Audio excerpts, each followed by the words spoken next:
Hello ladies and gentlemen, boys and girls, fellow shedheads around the world, welcome to Captain of My Shed.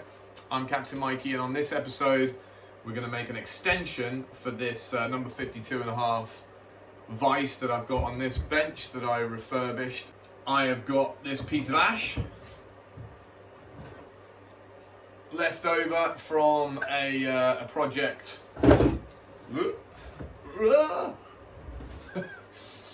left over from a big table that I built for a friend of mine, and it fits perfectly for what I want to do, really. So, should be a relatively quick video. There's not too much involved in this, but let's get started and we'll see what we can do.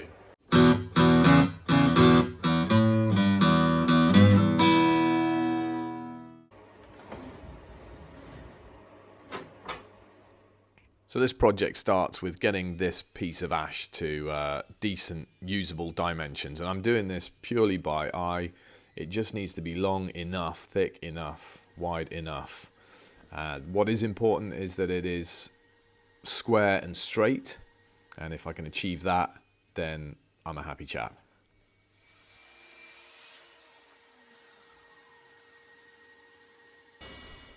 Over to the Axminster planer now, to clean up the first face of this chunk of ash. And good idea, Mike. To avoid cardigan-based disasters, perhaps don't wear them around the planer. That planer will pull you in by the cardigan quicker than you can blink. Using that face registered against the fence, we can square up that side. So we've got one flat face and a side square to it.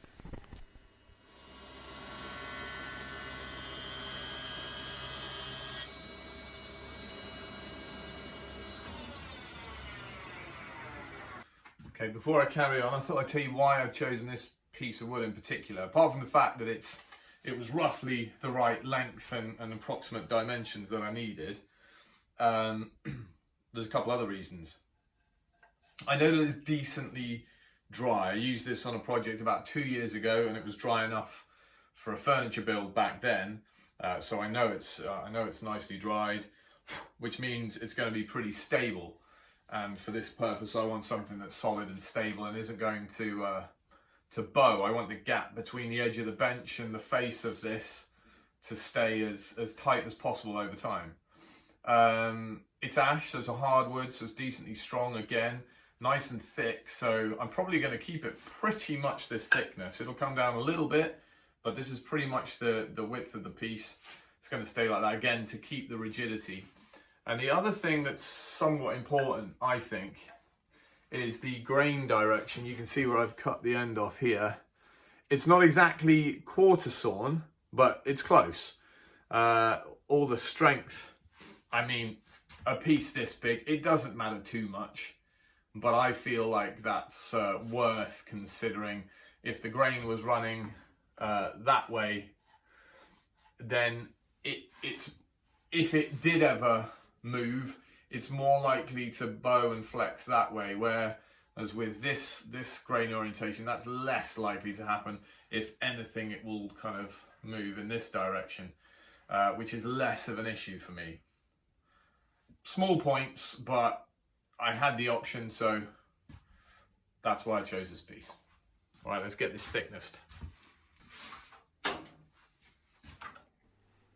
Or should that really be thinnessed?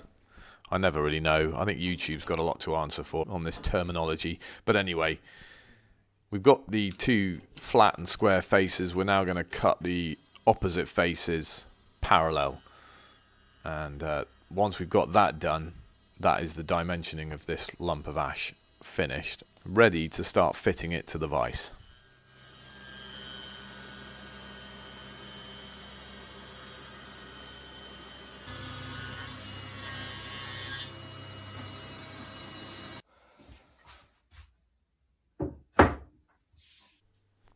Yeah, you can see a lot of checking at the end of this wood where it's dried out just at the end of the piece.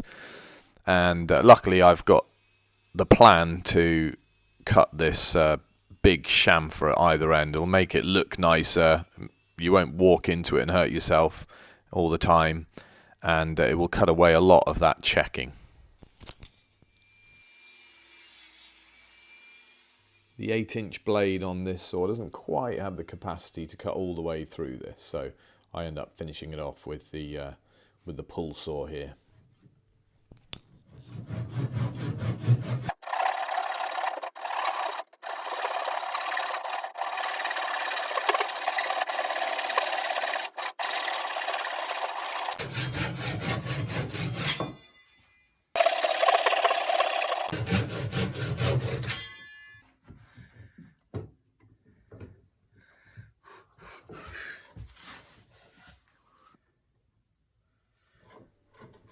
And this is my monthly reminder that I should really sharpen my planes up a little bit. But the block plane does a decent job here of just tidying up those ends.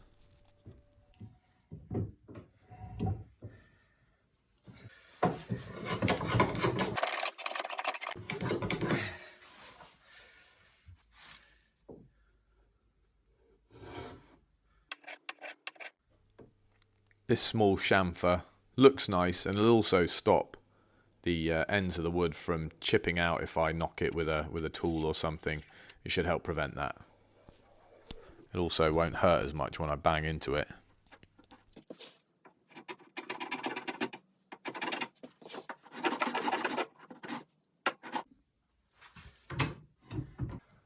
I'm using the vise now just to pinch up against the block here, and that means I can adjust it while it's in situ, using my finger just to feel for flush, which is what I'm looking for, nice and flush with the end and the top there. And once I've got that done, I can mark out with a marking knife. And I think it is important to use a marking knife here and get this really nice and tight. It'll help me fitting the vise later on once I've cut this recess. Once I've got the marking done, I can use the tape and super glue trick to lay down a template hard up against the lines that I've just cut. I prefer tape and super glue to double-sided sticky tape, because the double-sided sticky tape seems to be a real pain in the neck to get off the wood once you've finished the cut. It does work, but it's extra time, and you'll see later on how this just pops off. I'm using the bench top flush with the face of the vise here. That's how I've mounted it, so that I can stick this piece on that I'm sticking now. And this is all going to be support for the router that's going to come into play in a minute. And around about here, I realised that my router will cut into the top of my vise if I leave it the way it is. So I clamp up the block, open the vise, and put in a sacrificial piece of softwood. And that also serves as a really decent place to start and finish the cut with the router. I'll put a link in the description below for that pattern bit that's in the router there. It's a brilliant little piece of kit. It means you don't have to do any mathematics with your templates. You can just put your template hard up against the line like I've done here and cut really accurately. You'll see how this works out in a minute. Yeah, I've picked this one up from Axminster, and like I say, there'll be a link. It is an affiliate link in the description below. It won't cost you any more, but it might just give me a tiny little bit of income and help the channel grow a little bit.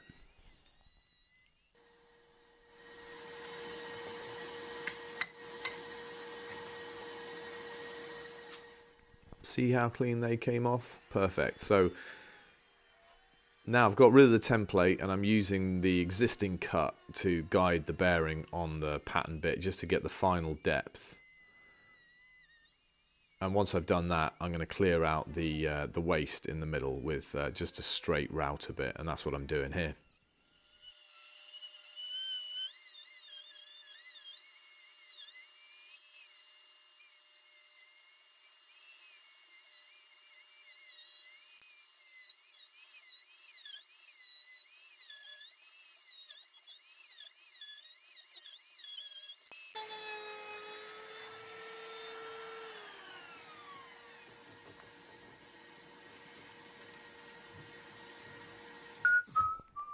This little corner chisel has been a handy little tool.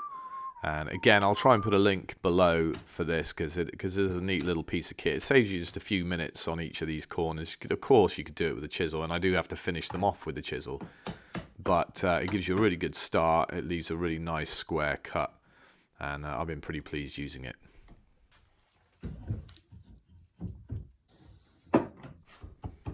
Now that is satisfying. That is a snug fit. It's so snug, in fact, that I could probably get away without using any additional fasteners.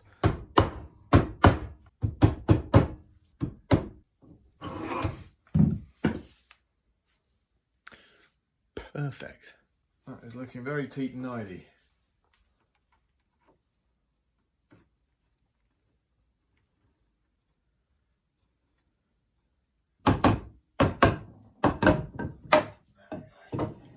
Okay, normally what I would do is actually put some bolts. These are about M6, these holes, 6.5mm probably.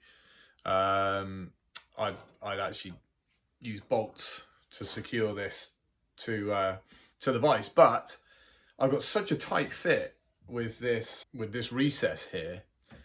I think just 2 decent size wood screws are going to do the trick, and just to stay with the vintage theme a little bit, I've got these slot-headed screws, flathead screws. Now I hate flathead screws, they're a pain in the arse, but they probably will work quite nicely here. I think they look better than a new brass coloured Phillips head. So this is what we're going to use. I'm going to pre-drill so that I don't have to strip the head of this completely, which is what normally happens when I use flathead screws, but there we go. And yeah, pre-drill, make that a little bit easier. And I think these will hold it just nice. Yeah, we'll see how it goes.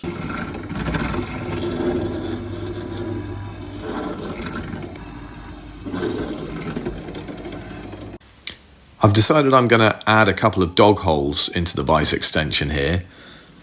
I start pre-drilling with a 3mm drill bit, just a regular short drill bit, and then I go all the way through with a longer drill bit, using the initial hole from the short bit to help prevent this longer bit from flexing, which it has a tendency to do. So we go all the way through the piece with that drill bit, and that hole will then guide the Forstner bit from the top, and then I'll be able to flip the piece over and finish the hole from the underside, having drilled the pilot hole all the way through.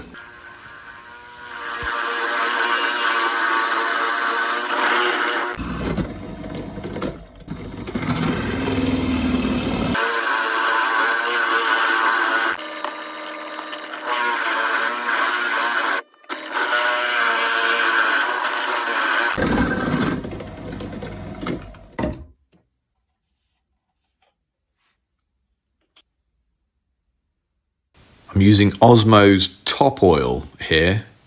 I normally use the Poly X, but I'm trying out this top oil. It's used for kind of kitchen surfaces and things like that. It should be pretty hard wearing. Just a couple of coats, finishes up nicely. Very similar finish to the Poly X, and I'm really pleased with it. You'll see it in a minute.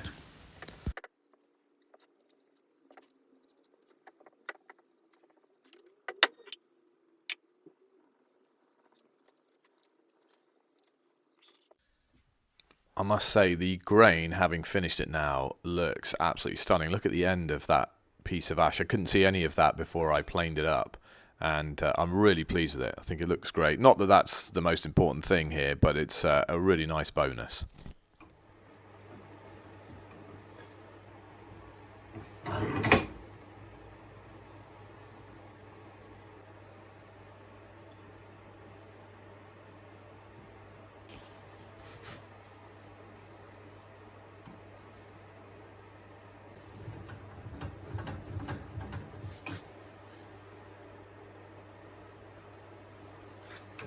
I'm well pleased with that.